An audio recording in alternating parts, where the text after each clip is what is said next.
I want to make a point that I'm just going through the highlights tonight.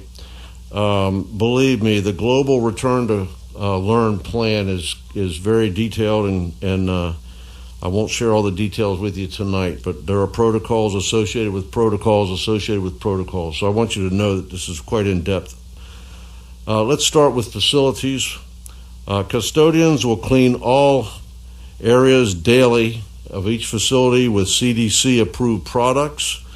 The daytime custodians will focus on wiping down high-touch areas. Our night crews will more thoroughly wipe down and clean all areas of the school, including restrooms.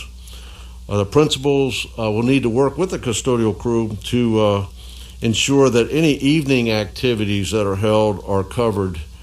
And that was going to require just a lot more communication than perhaps we're used to doing, but certainly it's doable and certainly it's necessary. Teaching staff will have disinfectant to wipe down desks and equipment between classes as necessary. On each Wednesday, when we have no students in class, according to the hybrid model, building cleaning will take place with emphasis on bathrooms, communal areas, and some what I call scrubbing cleaning. Custodial staffing will be monitored. Adjustments may be made, especially at the high schools, if after-hour events are held, so that cleaning can be completed in these areas before the next school day.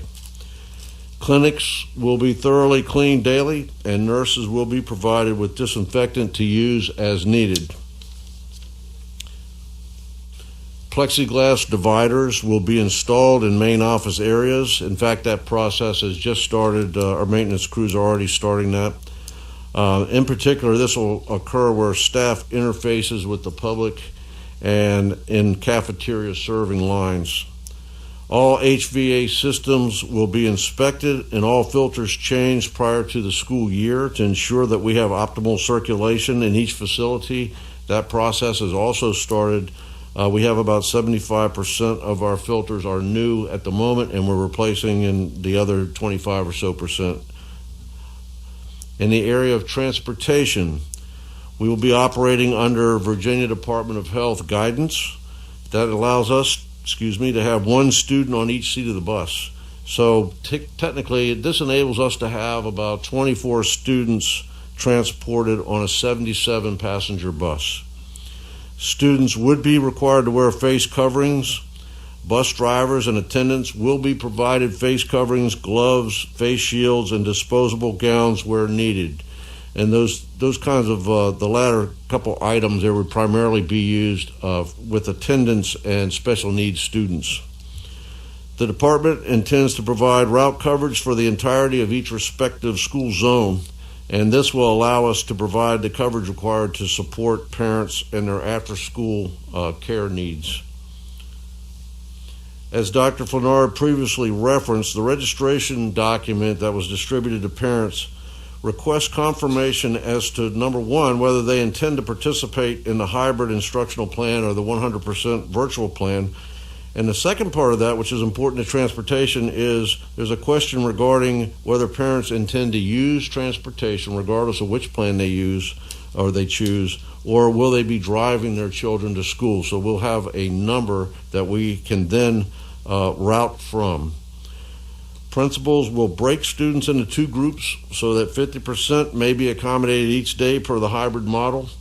The transportation department will then route those students according to that information.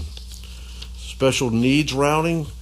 Our transportation special needs staff will be working very closely with the Office of Student Support Services to provide special needs transportation. Quart bottles of disinfectant will be given to drivers to spray and wipe down high contact touch points on the bus, and those would include handrails and the top of seat backs. Then drivers would hit those in between runs, but then they would be able to provide a more thorough cleaning in the downtime between the morning and afternoon routes.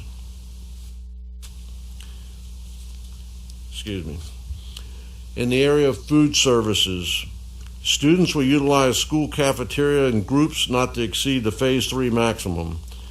At least they will utilize the cafeterias to receive and get their food. Student food plans would be able to be maintained be maintained in this kind of a scenario. Those students with allergies or restrictions would be more easily accommodated. Also, this format would protect the confidentiality of free and reduced students who receive free or reduced meals. This would also enable students to have more of a say in their food selection process. They could actually pick out fruits and other food items, so they would have a choice in certain areas. This sort of maintains what we call the lunch experience, meaning that they get a break from the instructional day. Sometimes that's obviously necessary, and we believe that this will help promote that. And finally, and very importantly, this will reduce intrusions on instructional time. So teachers will not be involved in the actual process of trying to, on a daily basis, ensure that students are ordering food by way of the teacher.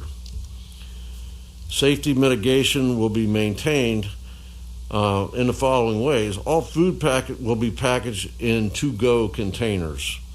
Plexiglass shields will be around the cashiers and the serving lines. Hand sanitizer will be available in each cafeteria. Floor markers will be installed to ensure that social distancing is practiced. Employees, of course, will wear face coverings and gloves. The current point-of-sale system can be utilized, meaning that students can use barcodes rather than having to punch in their ID numbers, and this will reduce touch points. The My School Bucks online student account deposit system will be highly encouraged to be used by parents, and this will reduce the need to give change back and forth or accept change from students, again reducing touch points. And all areas will be sanitized after each group goes through the cafeteria before the next group comes through. I don't know if Dr. Daniels is listening now, or Mr. Braswell, if you want me to hold up. I wrote down some of her questions. Well, go ahead and answer those. She's listening to you. I'll be happy to try to do so. Yeah. So, Dr. Daniels, I think what you were, in essence, asking was, how are we going to feed students who are not in physical attendance? Is that correct? And I can tell you that Mr. Nako has already anticipated that situation. We will probably need some guidance from the Virginia Department of Education, because currently our food distribution program that we're doing this summer as the emergency COVID-19 program, that's called a summer feeding program. And that reduces the requirements on the school system to identify those that are receiving food. So basically, if you pull up, to one of the school distribution sites, you're going to receive food for students, for those that are 18 years old and younger, okay? Now, typically, that's only available in a summer situation or an emergency situation, because when you return to school, in the past, the Virginia Department of Education has said, well, now you have to go back to your normal operating procedures. And the difference is you have to really you have to verify that the people receiving the food are free or reduced students, or that they're students in your school system. So we'll need some guidance. We're going to be trying to seek sort of a hybrid, as many other school districts are, where we're going to feed those students that are in attendance, obviously, but we're also going to want to feed those students who are not in attendance. And whether they're not in attendance 100% of the time because they chose the virtual option, or whether they're not in attendance because their group is not in attendance on that particular day. Does that make sense? So, as I said, Director Nako is looking into those options. What we really need, and I don't say this in any way to be smart aleck, but we really need the plan to be approved so that we can take whatever plan is approved forward to the Virginia Department of Education in order to make sure that we can feed those students. So I hope that somewhat answers the question. Dr. Daniel, I hope that addressed what you were asking. So basically, we need some additional guidance on that, or at least you guys do. So I look forward to whatever that may look like. So if you can, I'm sure we'll get a chance to hear about that at some point. I mean, as we all know, we're in a fluid situation that changes every day. So I definitely understand that, Mr. Upperco. And again, I didn't hear the last part of it, but only thing I can do is just say I heard you that we do need, that you all need some guidance on that, and hopefully that guidance will come through. But my other question is, and I'll go back and listen to the streaming. My other question is, and it's more on the logistical side. When we talk about the school buildings, and I don't know if this is something that you answer, or is this something Dr. Baker could answer, because I'm talking about I guess I'm talking about helping with the minimization of the number of people that enter the building, other than the employees and students. Because sometimes I know when I would pick up my little one, there were a line around the building waiting for the students to be picked up, and then we went into the gym and we were crowded in the gym. So I'm just wondering, do we have protocols available just to make sure that we're informing the parents about when and how they can enter the building, whether that's with masks, whether that's with standing on the sidewalk, maintaining a 6 feet distance. Just wanted to make sure that we take that under consideration when school begins with this hybrid model.